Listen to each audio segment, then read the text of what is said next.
তালুই বলে চাটিতে মাটি ফইরা মাথা ফাইটটা গেল মগজ বাড়ি গেছে। আরে কোস কি রে?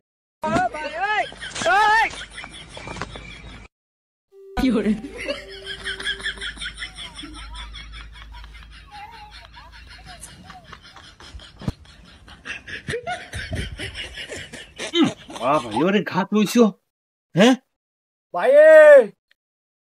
ও ভাই এটা রে ভাই তুমি কখনো কোন খেত? আরে না জঙ্গল চাপ করতেছি জঙ্গল সাপ করে তো বাবিতে নাস্তা পাঠাইছে তোমার লাগিয়া, তো অত বেল হইছে বাইক গেলা না করে। এটা সাফ না করে যাই কেমনে? তার লাগে তুমি খাইতা না, খাওয়া দাওয়া বন্ধ করে দিছ। বাইরে সাফ তুমি নাস্তা পাঠাইছে, তুমি নাস্তা খাই লও।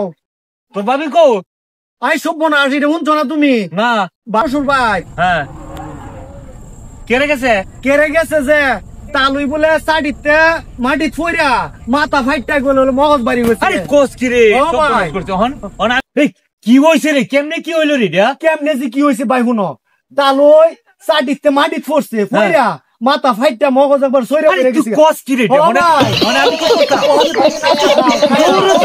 যাও কি নাস্তা খাই আমি সাস্তা খাই আমার তো মাথা ওটা ঠিক নাই আরে এই, বাপরে এই কি রে এটা এটা তো তোমার শাড়ো শার্ট। শাড়ো তো এটা। তখন তো আচ্ছা তুই থাক আমি যাইতাছি বাগলপুর যাবে কা? বাগলপুর যাই আমি মানে তুই বাদ যা তুই বাদ যা আচ্ছা আমি যাই, আমি বাগলপুর এখন কাজ করি, যাইতাছি। তুমি যাও। যাইতাছি, বাপ রে যাইতাছি। বাপ, যাইতাছি। একবারে হৌরে লেগেছে, তেল একেবারে উতলায় উঠছে। নিজের বাপের লাগে তো কোনো কিছু নাই। যাও গে শ্বশুরের সেবা করো, বউয়ের সুমা দাও।